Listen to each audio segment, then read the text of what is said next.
In this first video, I'll show you the calmer future of transport. You'll see how we are stuck in the wrong paradigm. Using heavy vehicles on heavy infrastructure causes transport to congeal. For flowing transport, we urgently need to change tracks. The calmer future of transport will directly reduce road casualties. Cars kill millions every year with huge impacts on wildlife too. Carbon emissions. Transport produces a quarter of our total, amongst other types of pollution. And the rising costs of living. In the third video, we'll see how better transport will indirectly reduce wider social, environmental, and economic pressures. In the future, we'll commute less and walk and cycle more. For longer journeys, a new class of light vehicle comes to your door. It picks you up and takes you at slow speeds on surface roads. Within 15 minutes, you reach a high-speed rail network. You move smoothly and seamlessly up onto the rails, which also charge your vehicle. Most of what clogs roads now is fast through traffic, but in the future this is moved off ground level, on upgraded motorways or railways, clearing our streets for pedestrians and cyclists. Your vehicle can take you at high speeds across long distances and over terrain our roads or railways can't deal with now. Because this network is so cheap to build, it reaches everywhere you need to go, until you get close to your destination, where you return to local streets and finish your journey. To move from congealed to flowing transport, we need to combine the convenience of a car for flexible door-to-door travel, the capacity of a train for urban population densities, and the continental range of a plane, fast travel uninterrupted by other traffic or physical geography, all running on cheap and simple infrastructure. We need a set of creative new solutions. We'll start by jettisoning weight. Over time, we've become used to heavy vehicles. The first cars weighed as much as 10 people, but now weigh as much as 20 or more. Cars have heavy engines and heavy metal armor to protect passengers from collisions. We now spend so much time stuck in traffic, they have become entertainment centers. Commercial pressures add to feature bloat. Electric cars can be even heavier, with large batteries to address range anxiety. In the future, vehicles will be much lighter, with a small battery for short journeys, a spacious cabin for passengers, and inflatable front and back bumpers, putting the airbags on the outside. Lighter vehicles help us reinvent the wheel. We are used to train wheels following railway tracks, and car tires steering freely on roads. Let's combine the best of both. Smaller wheels to move along a simple track, with smaller tires for road surfaces. This combination creates brand new options. We now have wheels that can be flexible on roads, but also mount a raised track and fasten onto it securely.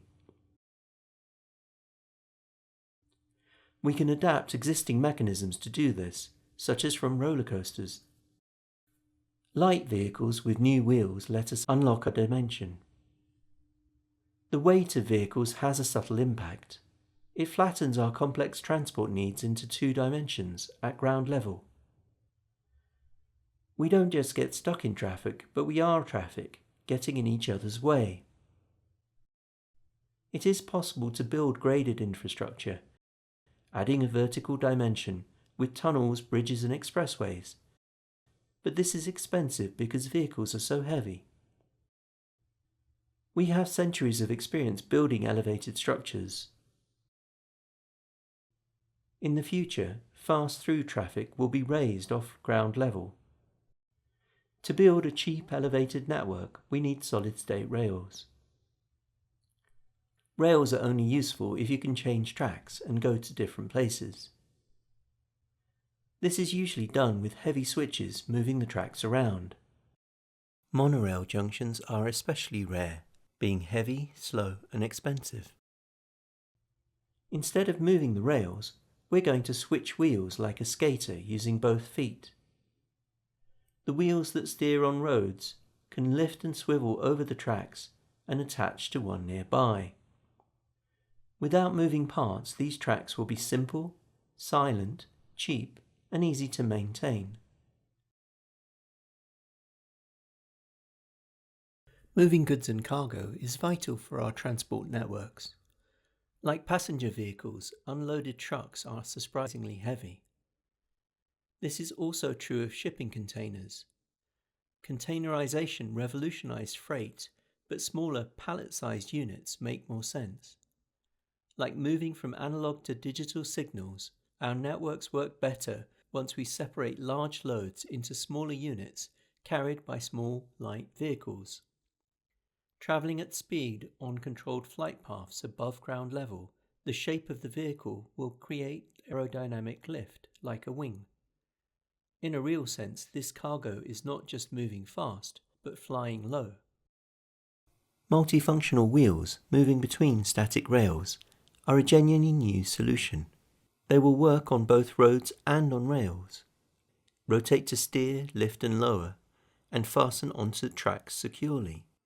My resources and expertise are limited, but I've built a simple demonstration model showing this is possible. With 3 wheels which steer independently, it's very maneuverable on the ground. Can climb a ramp onto an elevated track, then easily switch between tracks. Engineers at a university or company will be able to design and build a full-sized version, with stronger materials and mechanisms able to carry passengers or cargo. Let's now see how we can combine the convenience of a car, the capacity of a train, the continental range of a plane, all on simple, cheap infrastructure, but without the inconveniences or the negative social, economic, and environmental costs all of these have now. In the future, everyone will have convenient access to cheap, comfortable, door-to-door travel. That will be possible without the many problems of personal cars today. Cars now are incredibly dangerous. We've gradually normalized letting impatient, distracted people drive heavy machinery at speed through our public spaces. These dangers increase as cars get heavier and faster. Force equals mass times acceleration. As cars double their weight or speed, they become many times more dangerous.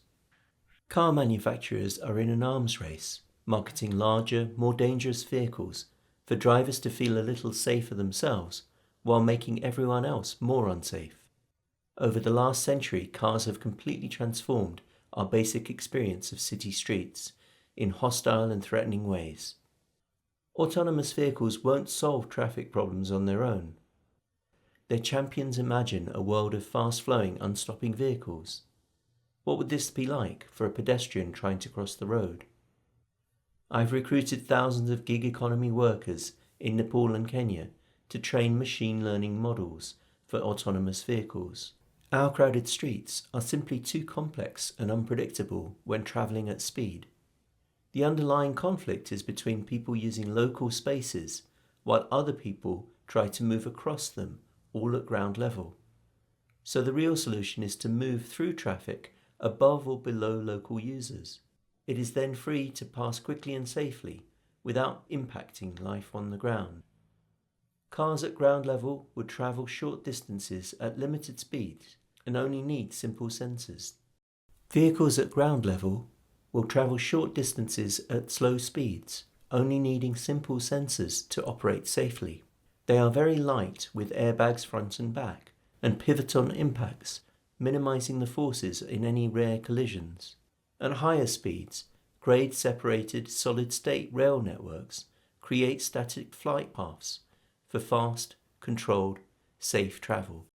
Cars are already changing from polluting fossil fuels, heavy internal combustion engines, rapid controlled explosions, and networks of petrol stations, to what seem like cleaner electric versions, storing energy in large batteries and using electric motors. But this version of the future is far from ideal. At last year's Africa Climate Summit in Nairobi, I heard Yvonne Aki-Sawyer, the mayor of Freetown, speak powerfully about not wanting Sierra Leone to simply replace fossil fuel vehicles with electric ones. entrenching the problems of personal cars for another generation. Batteries are the core of a modern gold rush, promoted by the companies betting hard on them. But batteries are expensive, heavy, flammable, and the rare materials they need fuel other conflicts. Electric vehicles are at the centre of new trade wars, but the reality is modern vehicle manufacturing won't create jobs like Detroit or Dagenham once did. Both batteries and electric vehicles will soon become commodities, made in automated factories. I ran a panel last year at Smarter Mobility Africa in Johannesburg. Amongst all the new ideas and technologies, my panel was on the vast challenges we'll face recycling EV batteries and vehicles when they are eventually dumped in Africa. Electrons weigh almost nothing and love moving along wires. They hate standing still. Storing power in batteries is slow and challenging. Connections are unstandardized and the network has yet to be built. Instead of a new charging network and large batteries in cars, we'll keep sending electrons along wires. This reduces the weight and cost of vehicles, solves range anxiety, and will simplify the new electricity grid we need. We've seen safer, cheaper, and greener vehicles with the convenience of cars. But how do we match the enormous people-carrying capacity of mass transit, such as trains? Personal cars take up a lot of space, choking our city streets. Mass transit, such as buses, trams, or trains, fit a lot more people into a single vehicle. But we've seen how this new type of vehicle can entrain, saving space and increasing capacity, and larger shared vehicles create problems of their own. Urban distances are small but densely packed. We get in each other's way. Buses stop because of traffic and at bus stops because of their passengers. Whenever one person needs to get on or off, everyone else stops too. I spent a day with town planners in Curitiba, Brazil, where bus rapid transport was pioneered. Dedicated bus lanes add limited capacity, as Latin American cities have discovered. Trains use dedicated infrastructure, but putting more people into the same vehicles slows everyone down. Trains at platforms also block the rails. Headways and dwell times make travel surprisingly slow. London's new Crossrail, now called the Elizabeth Line, has state-of-the-art trains and tunnels. But in practice, passengers travel at average speeds, a third of the train's maximum, with a peak time frequency of one train every 5 minutes. This leaves expensive tracks and tunnels completely empty most of the time. I've seen similar trains built at South Africa's impressive Gibela manufacturing facility.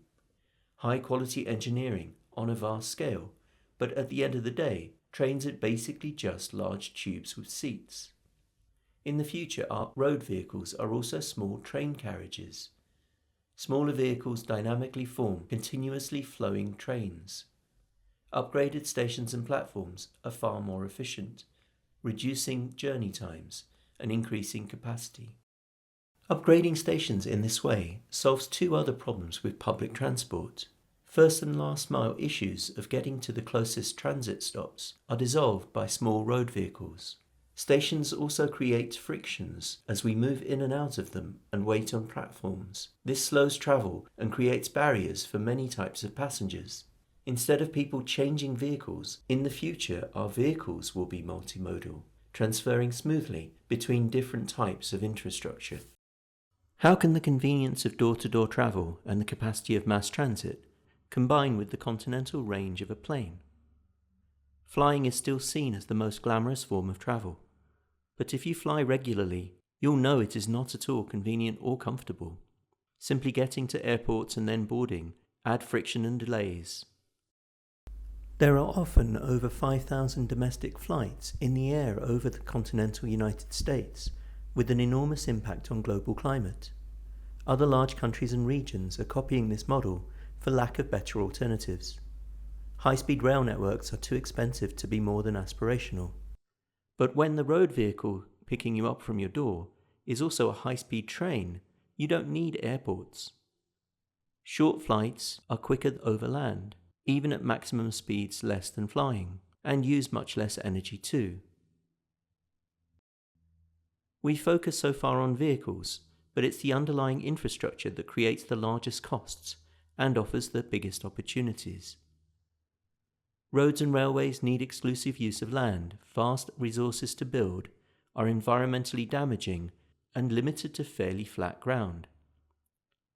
Instead of all these processes, it will be simpler and cheaper to install an overhead rail network on prefabricated columns. Integrating our infrastructure reduces costs, environmental footprints, and visual impact. In the future, light vehicles will draw power from the elevated rails, and these will also carry what we need for our other power and data needs: high voltage power, fiber optic cables, radio and cell phone masts. As well as integrating utilities, this is a cheap but vast upgrade for existing transport systems, which integrates them together. Instead of different networks competing for the same budgets and different sets of expensive rolling stock, this creates a unified transport system. Imagine a vehicle in Britain transferring from ground level to light rail above A roads and motorways, or directly onto adapted railway tracks and through the London Underground network. Much of the world's infrastructure has yet to be built. Globally, people and jobs are moving from places without infrastructure into dense cities which have some. You can't understand the scale of our needs if you simply fly between dense megacities. I've seen this for myself. I was a peace worker in South Africa for 2 years and realized flying home would be too fast. Sometimes traveling slow is more meaningful. So I spent 6 months traveling by different types of public transport north to Nairobi. The desperate need for better infrastructure and eye-watering costs of building it are partly behind protests in Kenya now. Projects such as the single-gauge railway and Nairobi Expressway risk bankrupting the country and offer huge opportunities for corruption, but deliver very few practical benefits. Transport is an unacknowledged political issue everywhere, whether you're looking at voting patterns in France, for reform in the recent UK elections, or at the difference between rural and urban support for Donald Trump in the United States of America. Most transport solutions focus on dense cities, but we need a better solution for car users, or risk a terrible backlash. Building a calmer future has several elements. In this video, I've shared a practical way to fix our congealed transport paradigm. This will have huge economic impacts. Our housing and productivity crises are actually problems with transport. In the next video, we'll look at the paradox of abundance, a global scarcity of jobs, and the failure of garden cities. What drives urbanization and induced demand? I'm sharing something positive and practical, knowing it may trigger anger and frustration, given what seem like more urgent concerns. In the third video, we'll look at how it is hard to recognize structural problems and solutions in a dominant culture of individualism, with theological assumptions about good and evil, and at a time of widespread cynicism, fear, failed leadership, and obvious corruption. Until then, think about this when you are stuck in traffic and you realize you are the traffic. The next time you see ghost bikes at a busy junction, or an animal killed by cars. Think about this when you hear about polar bears in the Arctic, unable to swim anywhere. Remember, there is a way to end our dependence on fossil fuels and slow down climate change. Think about these ideas the next time you are stuck on an empty platform, watching expensive, unused tracks, waiting for the next train to arrive.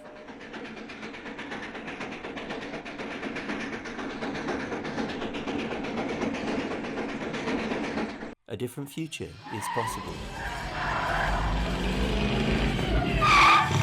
Hey, Doc, we better back up. We don't have enough road to get up to 88. Roads? Where we're going, we don't need roads.